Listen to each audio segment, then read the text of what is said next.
KSRN has the inside track on all things sports, with topics and opinions from former players and local personalities. Catch 15-year NFL veteran Ed Smith and Jay Adams on Easy Sports Talk every Saturday. Unfortunately, with this back and these knees, I don't quite have that ability, or at least I use. For all things Arizona Cardinals, tune in Monday nights with Casual E and Sean McConnell. Bird Gang, I know it's another tough loss, but keep encouraged. We miss you, BA. And now you can exclusively listen to former Arizona Cardinal Jeremy Bridges on his show, JB and Benny Blue Review. Exactly. Don't be dumb. Sending the message out to the world. Always laying that message. Don't be dumb. Yes, your guy, Benny Blue, comedian extraordinaire. Exclusively on KSRN, Casual Sports Radio Network. This is the sound of a racing heart. It's beating a little faster because it belongs to a young child. But this child isn't in the middle of a close soccer game or playing with her puppy in the yard. Her heart is racing because she's just been told she has to move foster homes again. Change a child's story.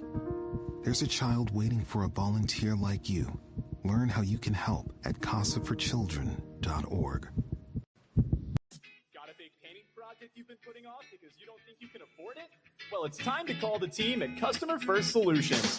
Customer First is your one-stop shop for all home repairs, from full interior and exterior painting to handyman services, drywall repair, electrical, and plumbing. Customer First has the most competitive prices in the Valley. Your flat rate quote is based on the square footage of your home, and that includes wall repair. All Customer First technicians are licensed, bonded, and fully background checked for your assurance. Call or text Customer First Solutions at 480-877-0255 for your free quote. Customer First Solutions, where our customers and their homes are our first priority. This is the sound of a racing heart. It's beating a little faster because it belongs to a young child. But this child isn't in the middle of a close soccer game or playing with her puppy in the yard. Her heart is racing because she's just been told she has to move foster homes again. Change a child's story. There's a child waiting for a volunteer like you. Learn how you can help at casaforchildren.org. KSRN has the inside track on all things sports, with topics and opinions from former players and local personalities. Catch 15-year NFL veteran Ed Smith and Jay Adams on Easy Sports Talk every Saturday. Unfortunately, with this back and these knees, I don't quite have that ability, or at least I use. For all things Arizona Cardinals, tune in Monday nights with Casual E and Sean McConnell. Bird Gang, I know it's another tough loss, but keep encouraged. We miss you, BA. And now you can exclusively listen to former Arizona Cardinal Jeremy Bridges on his show, JB and Benny Blue Review. Exactly. Don't be dumb. Sending the message out to the world. Always laying that message. Don't be dumb. Yes, your guy, Benny Blue, comedian extraordinaire. Exclusively on KSRN, Casual Sports Radio Network.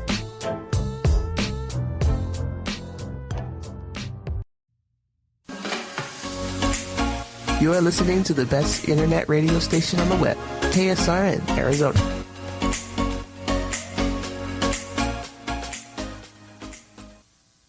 Yes, you guys are listening to the best internet radio station on the web, KSRN. Again, you can go to www.ksrnaz.com.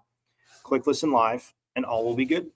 No, the page will open up. Go to Listen Live, hit play, bam, Pitchfork Lunch, Monday through Friday, 12 to 1.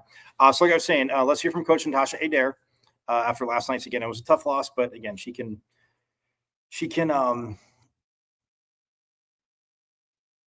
break it down from the inside thing and from the insider view. I do well, as you guys know, being around it. I get it, but she can drop the knowledge for you. So here is Coach Adair after last night's 89-59 loss to number 16 West Virginia. I felt like we came out a little flat, obviously, and then we made a push in the second. But just talk more about the consistency of energy and effort. And that's not normally the case. We worked on West Virginia's pressure, and that was kind of the key stat, right? They turned teams over, probably 20 plus turnovers a game, and you could see they had 24 points off turnovers, kind of rattled us a little bit, but just talked about our competitive effort from start to finish, and just something we really need to come with and put 40 full minutes together. Hey Coach, can you talk to me about the turnover problem and how can the Sun Devils take better care of the ball when they face Cincinnati on Saturday? Well, again, Cincinnati will be a different team in the sense of how they pressure. West Virginia's identity is pressure. But I just thought there were some high-risk passes that we didn't need to make. We tried to thread the needle. We talked about more ball movement and our kind of our 4-out, 5-out spread offense, getting in the paint and playing off 2 feet. You play off 2 feet, now you can make the extra pass, you can make other reads, and I felt like we were getting downhill, but not really making the right reads, right? We were either trying to force the shot or not reading the defense, short passes, lofty passes, if you will. But those are things that we had talked about, and it'll be a good film session in preparation to Saturday for sure. But that was kind of West Virginia's identity more than it will be Cincinnati's.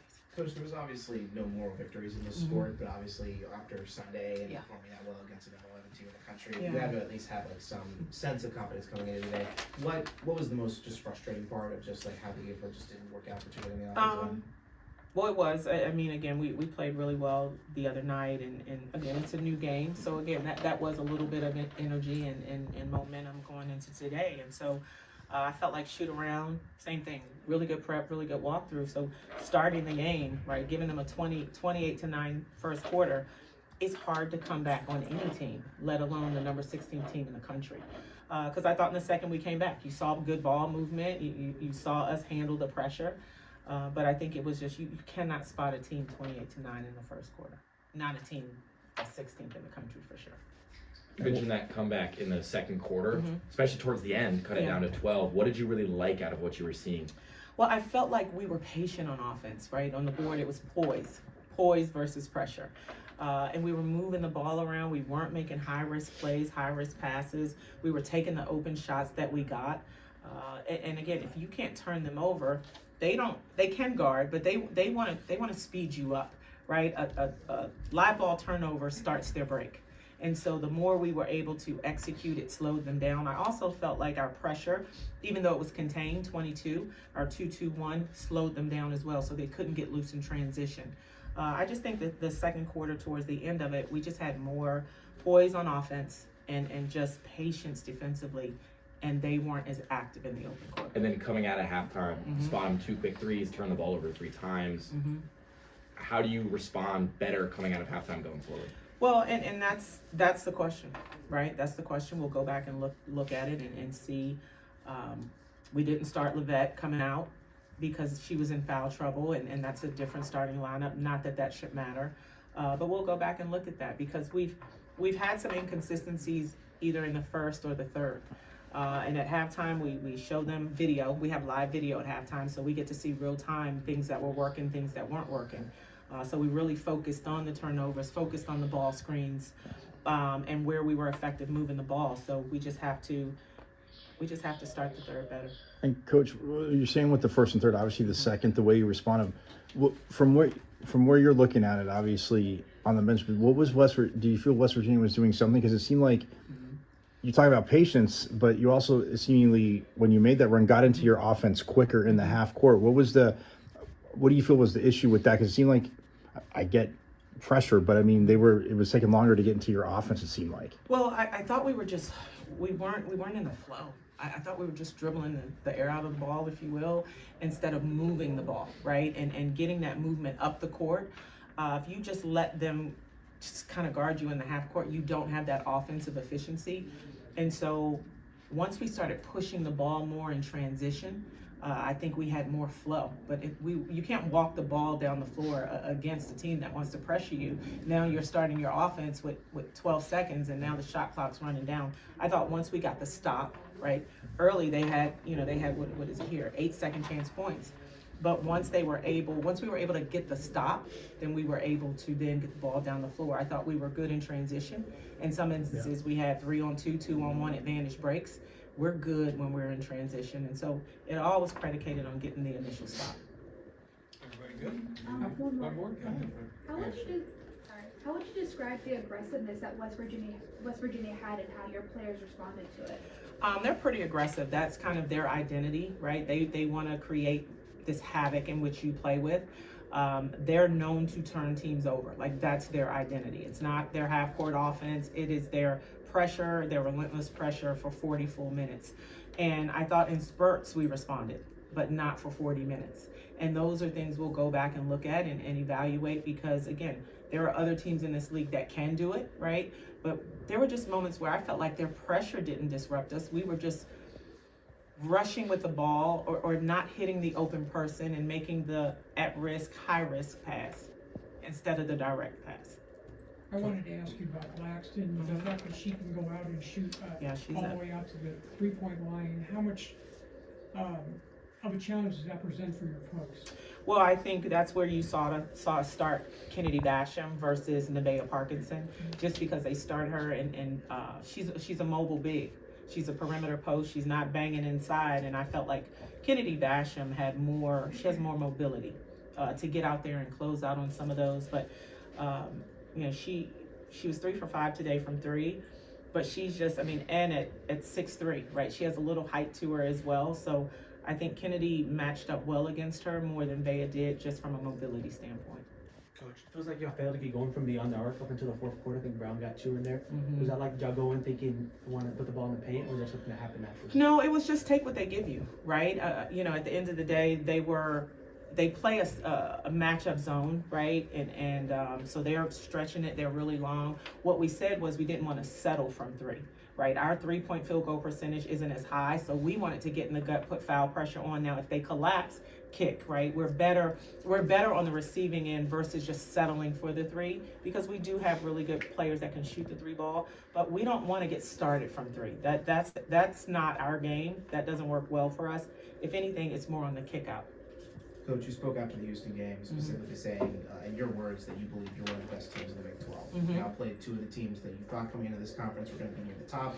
And you obviously have maybe played above your expectation, but at the same time, they didn't come out as wins. Yeah. You have TCU next month, who just lost tonight.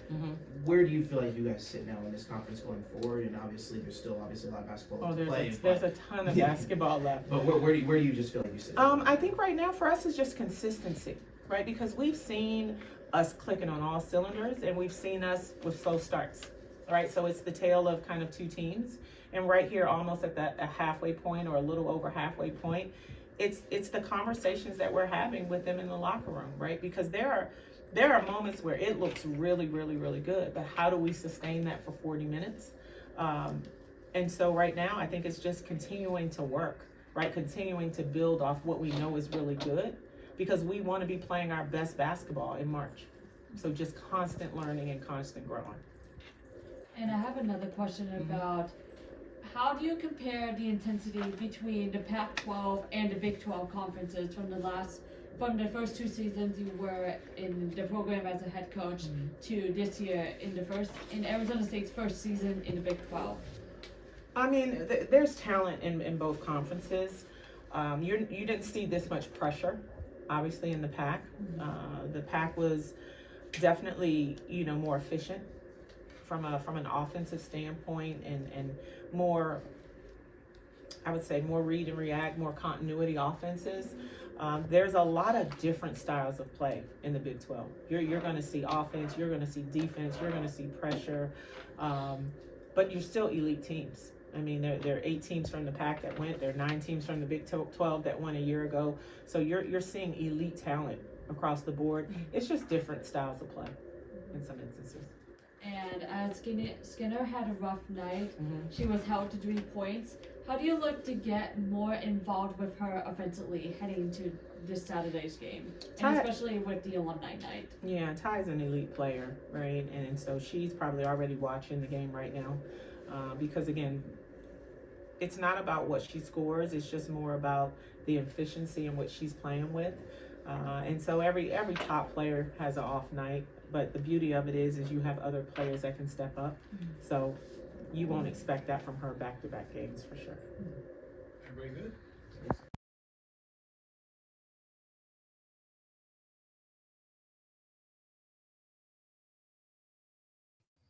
All right, you heard it right there. I mean, I mentioned Ty Skinner earlier. You guys, I was talking about that, but the pressure, and I mean, she alluded to it there a few times, because for those that didn't see it, again, West Virginia did a hell of a job with that. And yeah, I mean, the second quarter was their worst, and then ASU, like I said, first and third. ASU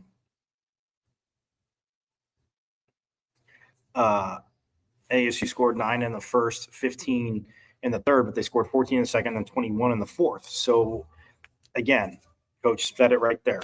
Full game. You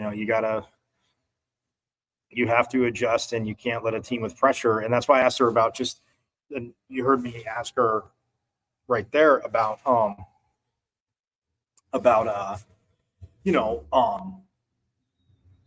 getting the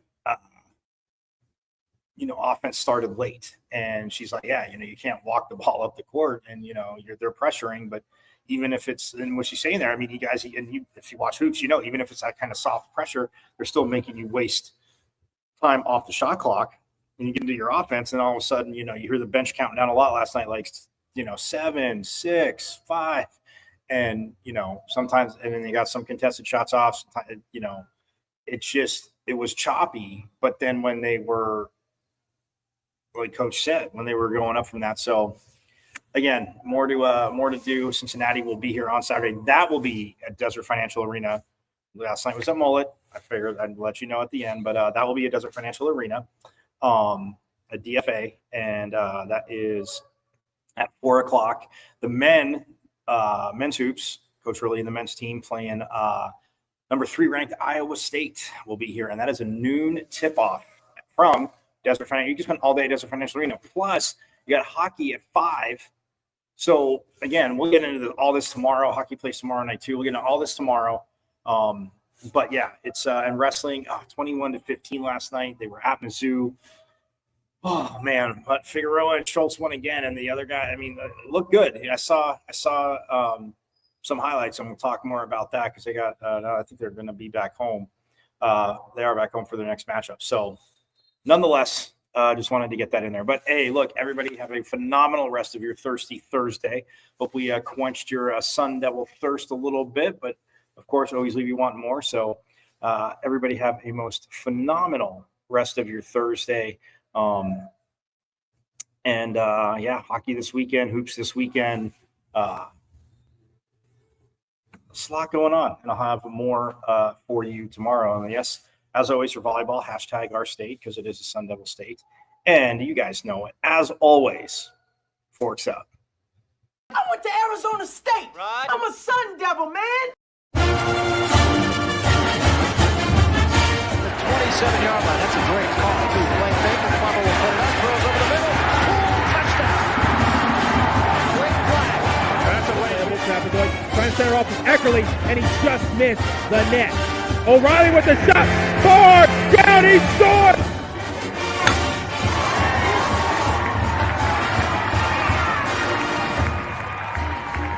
Come from behind for a month. Now with the lead, they're getting a little wobbly. Philadelphia, they won't get it. Wow. Edwards pulls up and buries the flag.